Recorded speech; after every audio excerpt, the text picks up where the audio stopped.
하나님 말씀 히브리서 4장 말씀 전체를 교독하겠습니다. 히브리서 4장 1절부터 16절까지입니다.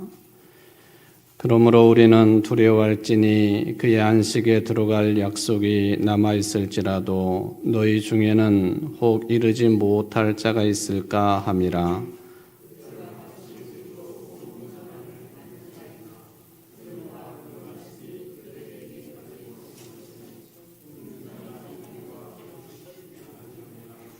이미 믿는 우리들은 저 안식에 들어가는도다. 그가 말씀하신 바와 같으니 내가 노하여 맹세한 바와 같이 그들이 내 안식에 들어오지 못하리라 하셨다 하였으나 세상을 창조할 때부터 그 일이 이루어졌느니라.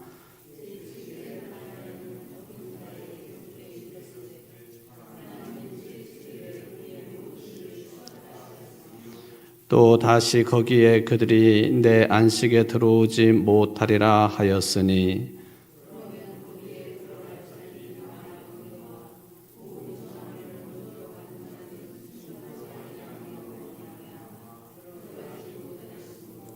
오랜 후에 다윗의 글에 다시 어느 날을 정하여 오늘이라고 미리 이같이 일렀으되 오늘 너희가 그의 음성을 듣거든 너희 마음을 완고하게 하지 말라 하였나니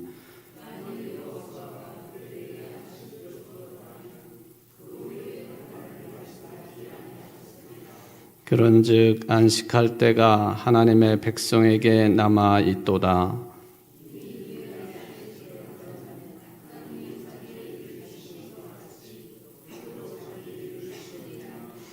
그러므로 우리가 저 안식에 들어가기를 힘쓸지니 이는 누구든지 저 순종하지 아니하는 본에 빠지지 않게 하려 함이라.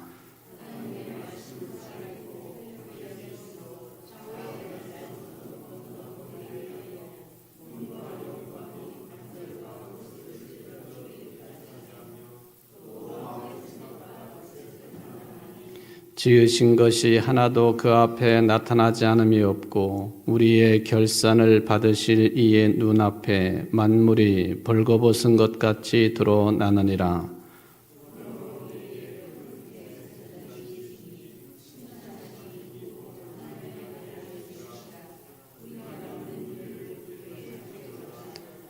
우리에게 있는 대제사장은 우리의 연약함을 동정하지 못하실 리가 아니요 모든 일에 우리와 똑같이 시험을 받으신 이로되 죄는 없으시니라.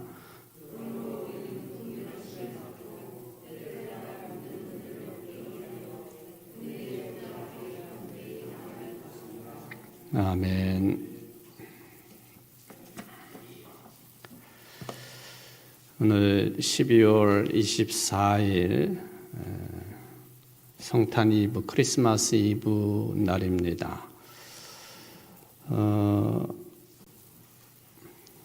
크리스마스 이브 그러면 내일이 예수님이 태어나신 날인데 이브 그러면은 전날 저녁을 말하는 것이죠. 저녁을 이야기하는 것인데 특히 이제 성탄 이브, 크리스마스 이브라 그러면 오늘 저녁을 이야기한다든지 아니면은 이미 지나간 시간들이지만은 24일 전체를 가리킬 때에 뭐 크리스마스 이브다 그렇게도 표현하기도 하죠. 특히 이 이브라고 하는 말, 이게 이제 전통적으로 어떤 절기나 축일 이런 절기를 정해진 날을 지키는데 그 시작점을 언제로 잡느냐 하는 게 이거는 이제 유대교적인 전통하고 기독교적인 전통이 이제 섞여 있는 그런 내용이라고 보면 됩니다. 여러분들 그 안식일 그러면은 요일로 따지면은 언제부터 안식일을 치죠? 금요일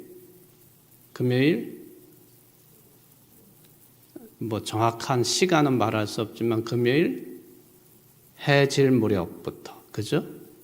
금요일 해질 무렵부터 토요일 해질 무렵까지를 하루로 치고 그 날을 이제 안식일이라고 그러죠. 그러니까 금요일 해질 무렵 전에는 이제 작은 안식일이라 그렇게 유대인들은 부르고 있지 않습니까?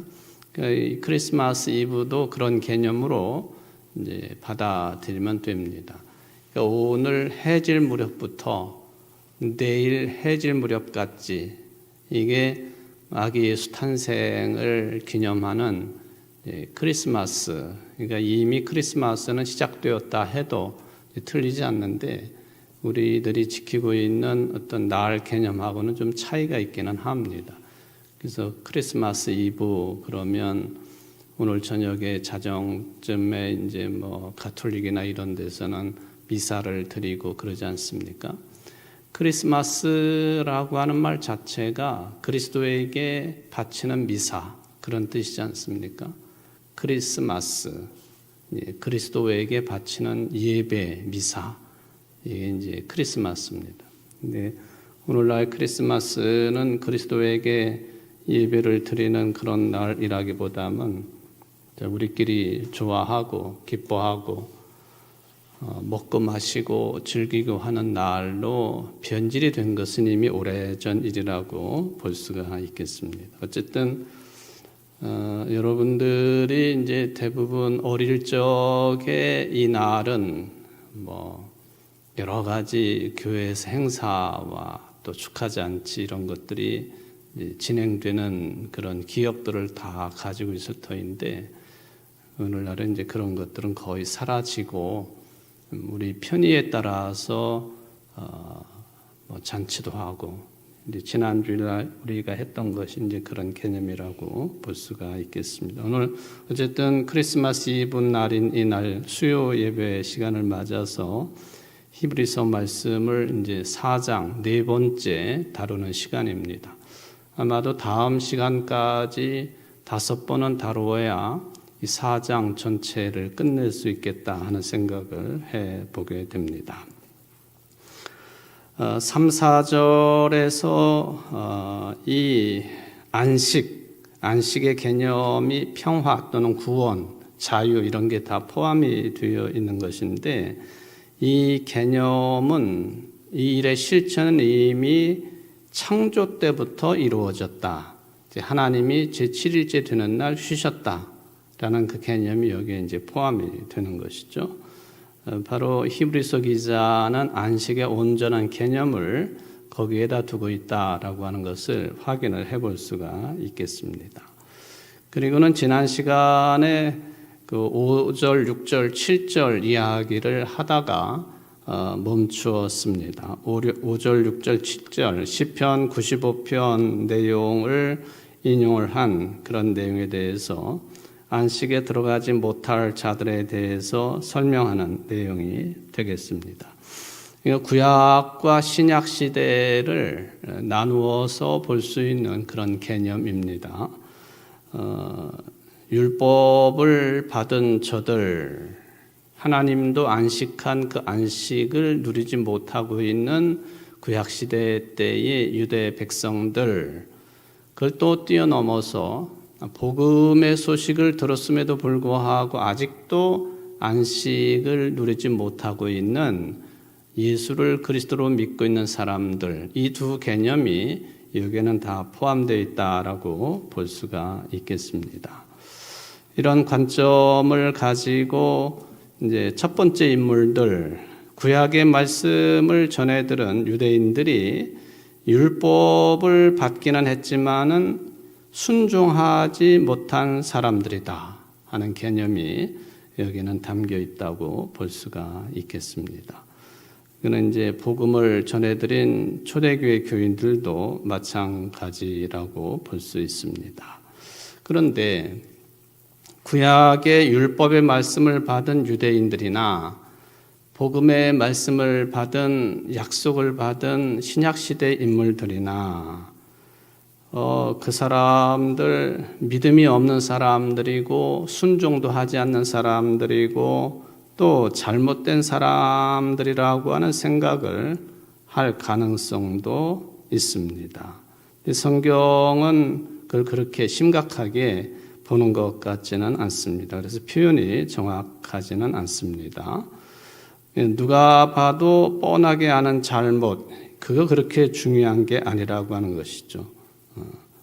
겉으로 구분되지 않는 그런 것들을 이야기하고 불순종했다, 믿지 못했다 그렇게 표현하는 것은 아니고요.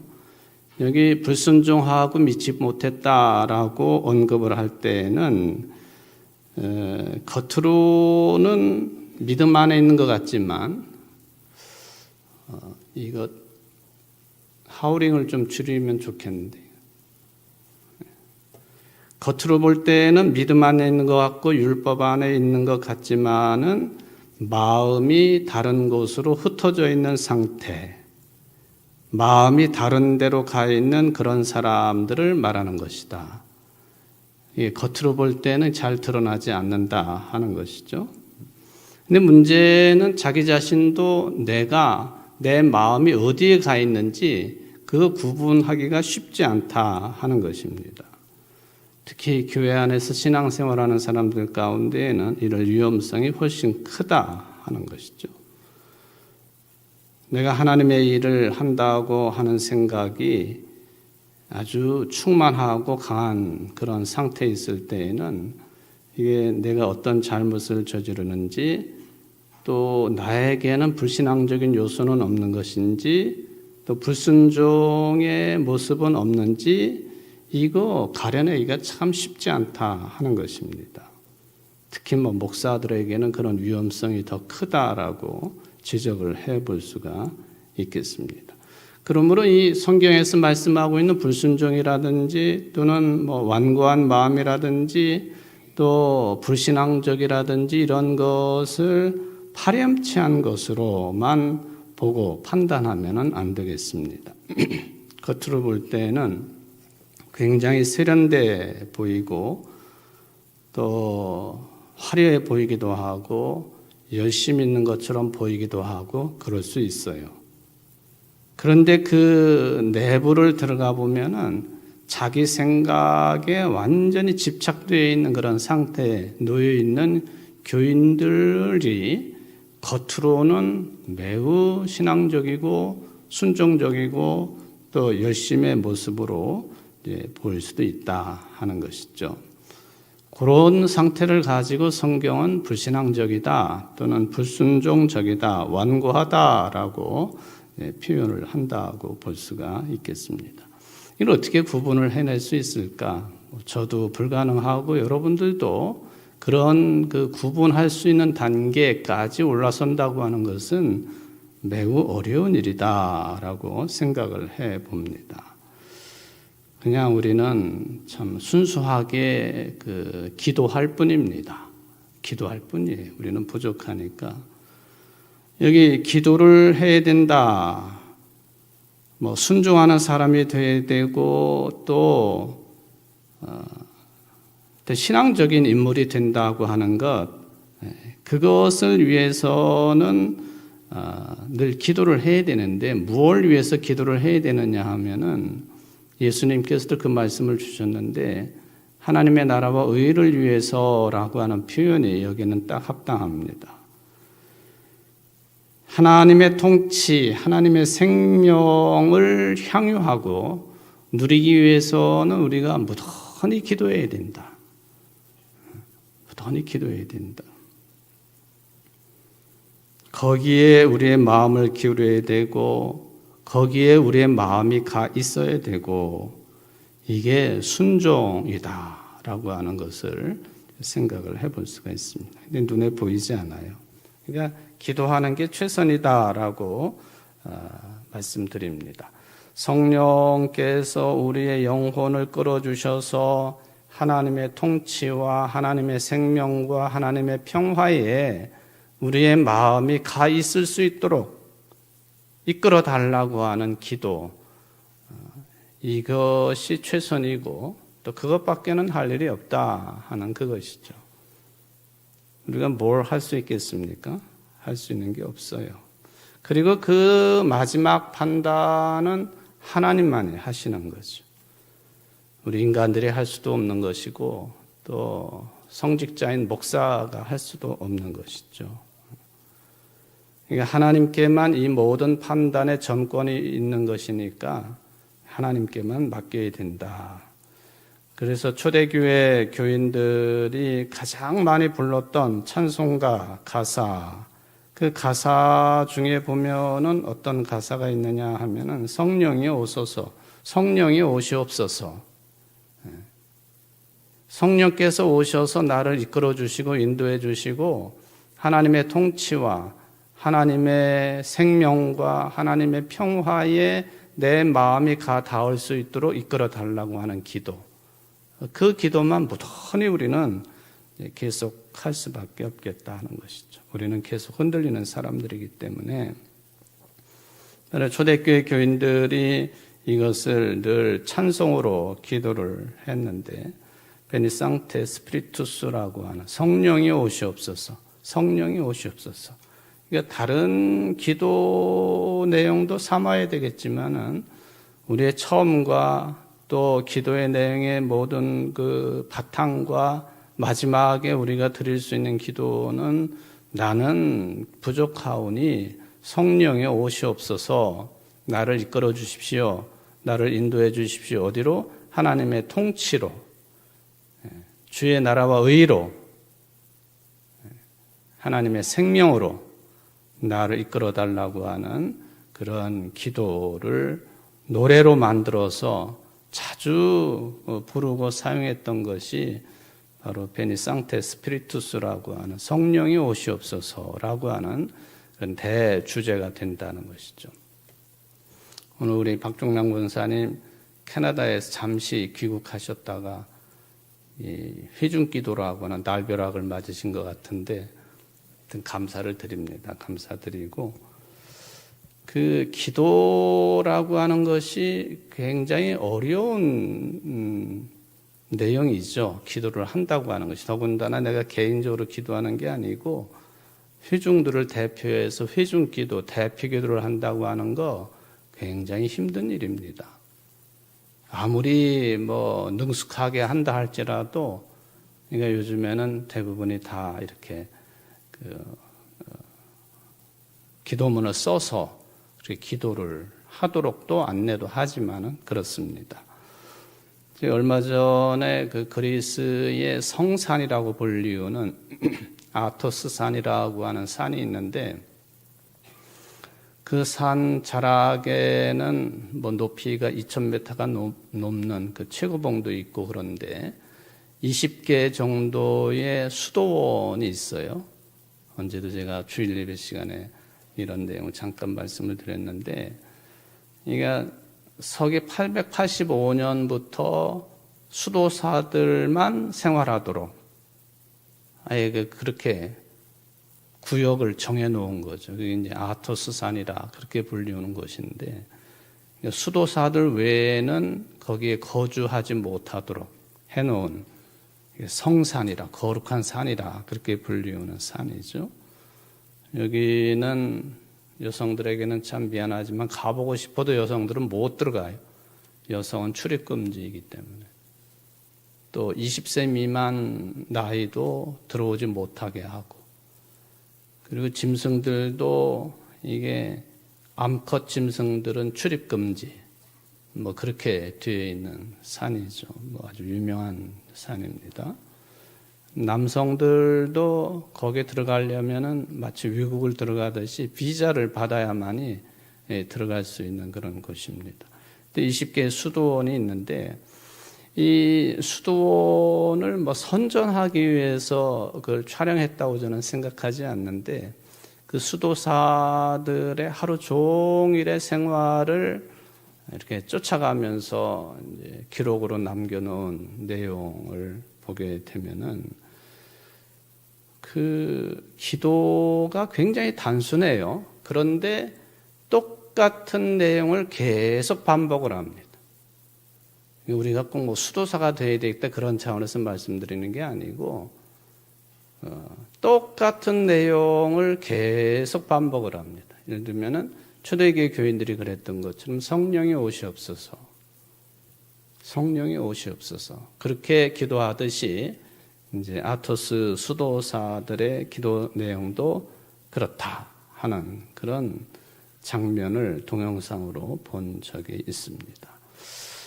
오랜 교회 전통에 있어서 우리가 이제 그 하나님의 통치에 우리 자신을 맡기고 하나님의 생명에 우리가 접붙여 사는 그런 삶이 되기 위해서는 이것저것 판단할 것이 많은 것 같지만은 아주 단순한 의미에서 기도할 뿐이다.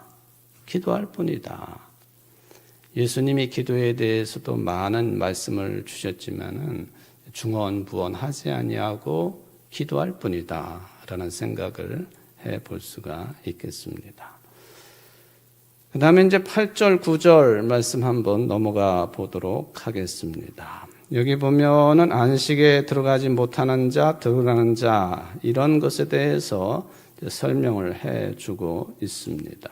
그걸 설명하기 위해서 구약에 있었던 시편 또는 어떤 일정한 사건들 이런 것들을 곁들여서 풀이를 해주고 있습니다. 그 중에 8절, 9절에 나오고 있는 내용의 한 인물은 여호수아라고 그렇게 볼 수가 있습니다. 8절에 보니까 만일 여호수아가 그들에게 안식을 주었더라면 그 후에 다른 날을 말씀하지 아니하셨으리라. 여호수아라고 하는 이름이 나와 있죠. 여러분들 그 여호수아라고 하는 이름은 우리는 그리스도 예수님 이름을 부르고 있는데 여호수아 또는 예수와 예수 같은 이름이죠. 뭔 차이가 있을까? 여호수아라고 부르면은 그것은 히브리식 발음이고 예수 그러면은 대체적으로 보면 헬라식 발음이다. 그러니까 여호수아나 예수나 같은 뜻을 가지고 있는 이름이다. 그렇게 보시면은 좀 쉬울 것 같습니다. 바로 구약 시대 때에 헬라식으로 말하면 예수라고 하는 그 의미의 이름을 가지고 있는 여호수아에 관련된 내용입니다. 8절. 이 여호수아가 이스라엘 백성들에게 안식을 주었더라면 그 후에 다른 날을 말씀하지 아니하셨으리라. 이게 바로 구약의 큰 배경, 구약 역사의 큰 배경이 되고 있는 출애굽기의 어떤 상황과 관련된 또는 출애굽과 관련된 그런 내용과 연결이 되어 있는 것이다 하는 것이죠. 여호수아가 안식을 주었더라면 이 가나안 땅에 들어갈 때에 이미 모세는 모압 땅에서 숨을 거두었고 그리고 요단강을 건너서 가나안 땅에 들어갈 때 지도자는 여호수아로 바뀌었습니다. 그러니까 하나님께서 이 모세 다음의 지도자 여호수아를 통하여 이스라엘 백성들이 가나안 땅에 들어가도록 편안하게 들어간 것은 아니고 온 전쟁을 다 치르면서 가나안 땅을 점령을 하게 되죠. 이 가나안 땅은 약속의 땅으로 이스라엘 백성들에게는 각인이 되어 있습니다. 그냥 단순한 약속의 땅이 아니라 젖과 꿀이 흐르는 땅으로 하나님께서 약속해 주신 땅, 이미 그 훨씬 이전의 세대로 올라가 보면은 갈대아 우르로부터 하나님의 명령에 따라서 갈 곳도 알지 못하고 고향과 아비 친척을 떠난 아브라함이 가나안 땅에 들어가 가지고 첫 예배를 드렸다, 제단을 쌓았다라고 하는 그런 기록을 통해서 우리가 하나님께서 아브라함에게 약속해 주신 그 땅, 또 아브라함 후손들에게 약속해 주신 그 땅, 그게 가나안 땅입니다. 가나안 땅.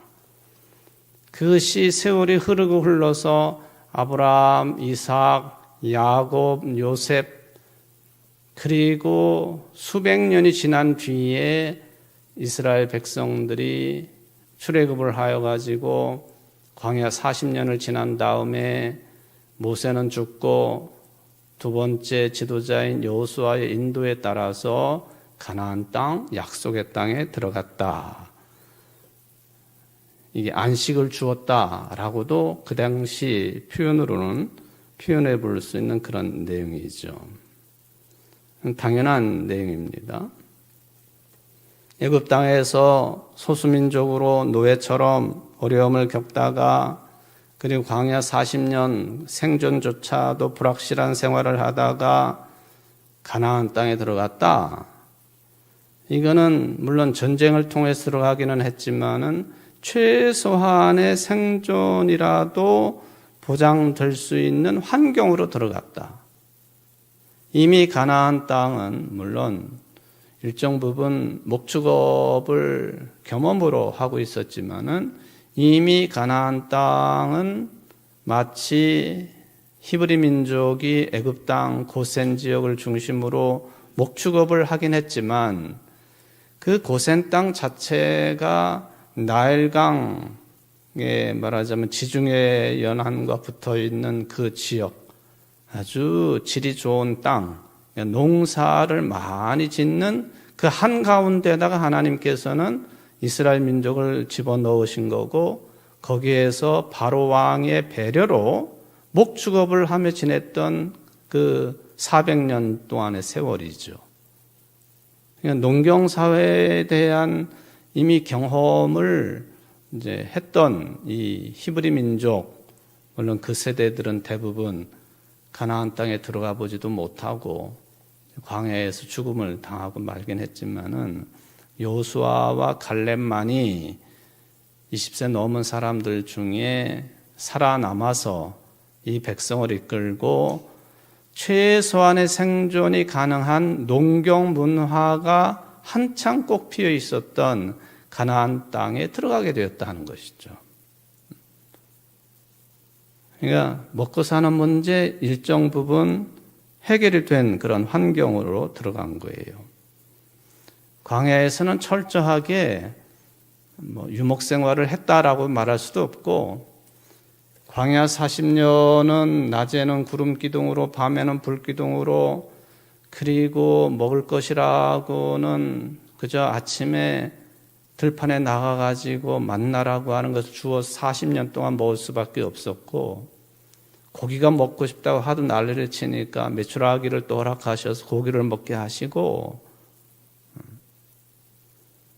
그러니까 이 이스라엘 민족이 광야 40년은 생존의 위협 속에 존재할 수밖에 없었던 그런 환경이었다 하는 것은 분명합니다. 소위 말하면 노마드 생활이었다. 노마드. 유목 생활 또는 떠돌이 생활, 나그네 생활이었다 하는 것이죠. 안정적이지를 못했습니다. 그러니까 안정적이지를 못하고 계속 다녀야 되고 늘 드리는 말씀이지만은 애굽 땅에서 시나이 반도를 넘어서 가지고 지중해 연안을 따라서 팔레스틴 땅에 들어가려고 한다면 직선 코스는 아니지만 가장 빠른 코스를 잡으면은 보름이면은 노인들도 있고 아이들도 있고 해가지고 좀 걸음이 느린 사람들 배려하면은 늦어도 한 달이면은 거기 가나안 땅에 들어갈 수 있었던 그 환경인데 40년이나 걸렸습니다.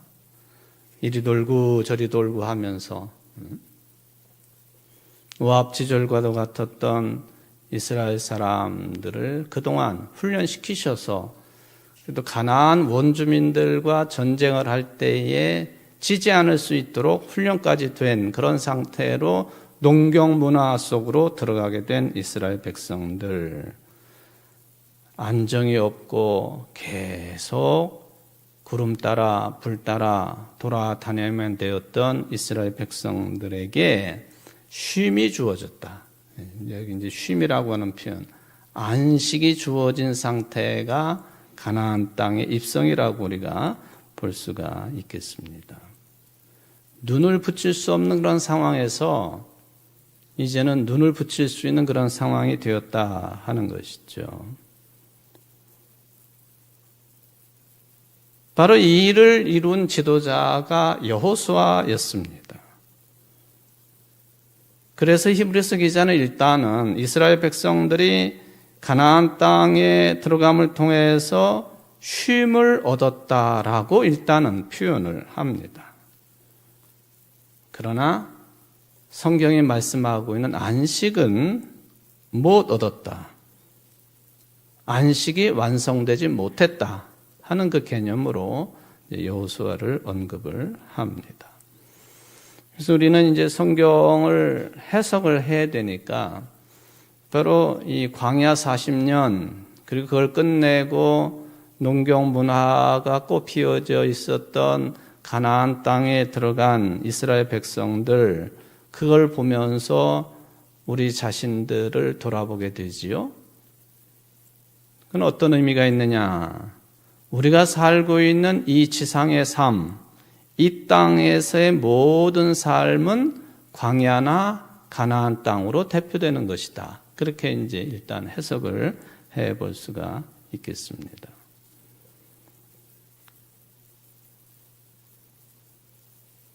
광야보다는 가나안 땅 삶이 좀 여유로웠던 건 사실이죠. 또 풍족했던 것도 사실이죠. 그런데 성경이 말씀하고 있는 안식은 아닙니다.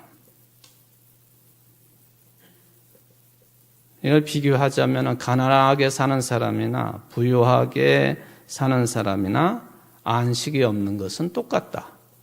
그런 개념이 되겠습니다.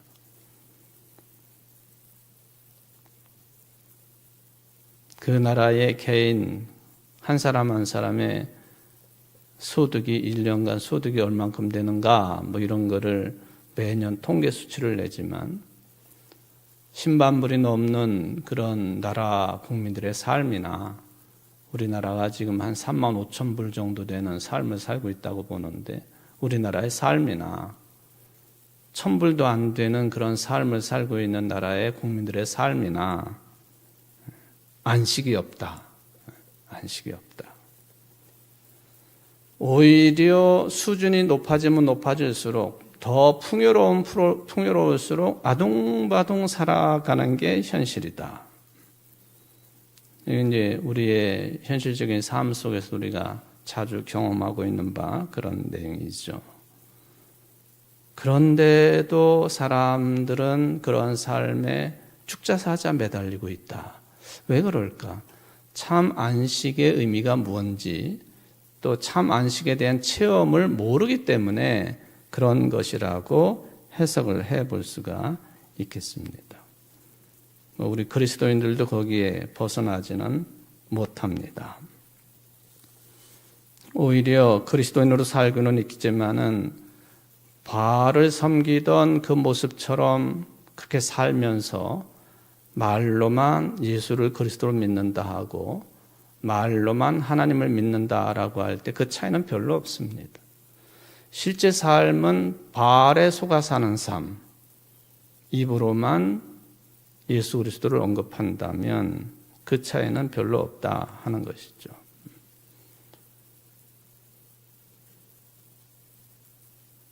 어쨌든 우리가 이 땅의 삶을, 현실적인 삶을 살아가는 사람들인데 그런 바알 신앙을 추종하는 듯한 그런 삶을 계속해서 추려가고 축소시키고 참 안식의 삶이라고 하는 것이 하나님의 통치에 잇대어 살아가는 것이라고 한다면 그것을 늘려가야 되는 것, 시간이 갈수록 그러해야 된다고 하는 것, 나이가 먹을수록 그러해야 된다고 하는 것.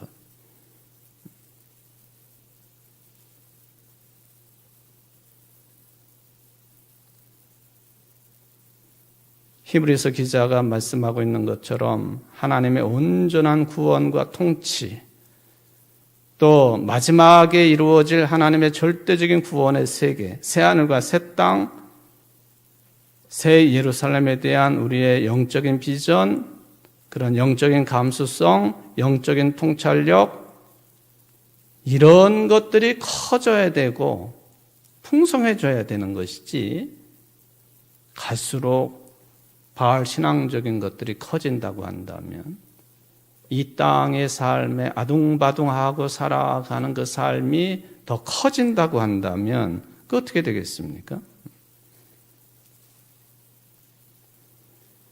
바로 이런 하나님의 나라 통치의 영역, 거기에 대한 어떤 영적인 감수성을 가지고 살아가는 것이 더 풍성해질 때에 가나안 땅의 삶, 그리고 40년 광야 생활, 거기서 받았던 압박이나 유혹이나 또는 외적인 풍요로움이나 이런 것으로부터 자유로워질 수가 있는 것이지, 하나님의 나라의 통치에 대한 영원한 안식에 대한 소망이 점차적으로 줄어든다고 한다면 우리는 오히려 애굽 땅에 400년이 넘는 그 아주 그 지긋지긋한 노예 생활로 점점점 빠져 들어갈 수밖에 없겠다. 여호수아를 이야기한 것이 바로 그런 개념이다. 그러니까 만약에 여호수아의 인도로 가나안 땅에 들어가서 성경이 말씀하고 있는 진정한 의미의 안식이 성취가 되었다고 한다면 다른 이야기를 할 필요가 없었을 것이죠. 그런데 그러질 못했다. 그게 이제 8절에 나와 있는 그런 내용이라고 볼 수가 있습니다. 그래서 9절에 보면은 뭐라고 표현했느냐? 그런즉 안식할 때가 하나님의 백성에게 남아 있도다. 아직 진행 중이란 말이죠. 미래지향적이고 안식의 온전한 개념은 종말론적이다. 이것을 우리가 좀 깨닫고 살아가야 될 내용들이다 하는 것이죠. 우리 믿는 사람들이 그러해야 된다. 지금 진행 중이고 미래지향적이고 종말론적이라고 하는 것, 이런 인식의 깊이가 풍부해져야 되겠다 하는 것이에요. 그러니까 여러분들이 오늘도 하루 종일 바쁘게 사셨을 테고 또 맡겨진 일들을 감당하시느라고 참 피곤한 삶을 사셨을 터인데, 아무리 그래도 우리 하루의 삶은, 또 이 세상의 삶은 뭐와 같으냐? 이스라엘 백성들의 가나안과 같은 삶이다 하는 것이에요. 가나안과 같은 삶이다. 나름대로 생활이 보장되기는 하지만 참된 안식을 누릴 수 없는 삶. 그러니까 우리가 기다리고 있는 구원, 안식, 생명, 그런 점에서는 항상 종말론적이다. 미래지향적이다라고 하는 것이죠. 우리가 종말론적인 삶을 살고 있다 하는 점을 늘 각인을 하고 있어야 돼요. 각인을. 여기가 끝이 아니에요. 끝이 아닙니다. 그리고 자꾸만 고백을 해야 돼요. 그래서 이 종말론적이라고 하는 그 개념이, 신앙적인 개념이 아예 우리 속에 자리를 잡고 우리 속에 그게 아예 뿌리를 내리고 있을 때까지 계속 고백을 하고 또 우리의 인식 속에 그것을 각인을 시켜 놔야 된다. 종말론적이다. 열심히 사셔야 되고 바르게 사셔야 되고 또 진실되게 사셔야 되고 다 필요한 것들이지만은 종말론적인 삶을 지향하면서 살아가는 하나의 과정이지 이게 끝은 아니다라고 하는 것이죠. 우리 그리스도인들에게는 이 종말론적인 삶이라고 하는 신앙관이 있기 때문에 세상에 매일 수가 없어요. 매여서도 안 되고. 그리고 지금 이 가나안 땅과 같은 삶을 살고 있으면서도 항상 미래에 이루어질 그 영원한 안식의 삶을 미리 앞당겨 가지고 또 찬송과 가사인 대로 표현해 보면은 그것과 잇대어서 살아가는 게 비록 내가 가나안에 살고 있지만 그 영원한 안식과 잇대어 살아가는 것, 이게 이제 종말론적인 삶의 양태라고 말씀을 드릴 수가 있겠습니다. 어려운 표현들이지만은 다음 시간에는 이제 종말론적이라고 하는 그 말씀을 좀 더 초점을 맞추어서 생각을 해보도록 하겠습니다. 기도하십시다. 하나님 아버지, 이 세상이 풍요로우면 얼마나 풍요로울 수 있고 또 살기 편리하면 또 얼마나 편리할 수 있겠고 살기 좋은 세상이라고 할 때도 얼마나 좋은 것인지 우리는 가늠하기 어렵습니다. 영원한 안식을 또 종말론적인 신앙관을 가지고 살아간다고 하는 것이 참 소중한 그런 사고고 신앙의 틀인데 우리는 그것을 잊어버리고 멀리하고 이때어 살려고도 하지도 않고 그저 현실적인 삶에만 만족하려고 하는 부족하고 어리석은 인생들입니다. 우리의 잘못되어 있고 또 변질된 이 신앙의 삶을 주님 바라보고 계시는 줄 믿습니다. 용서하여 주시고 온전한 안식, 구원의 삶을 지향하기에 부족함이 없도록 늘 성령이 오시옵소서 기도했던 초대교회 성도들처럼 우리는 무릎 꿇고 단지 기도할 뿐이오니 성령이 오셔서 우리를 바른 길로 안내하시고 인도하시고 또 영원한 세계와 이때어 살아가기에 부족함이 없는 신실한 신앙인들이 다 될 수 있도록 은총을 베풀어 주옵소서.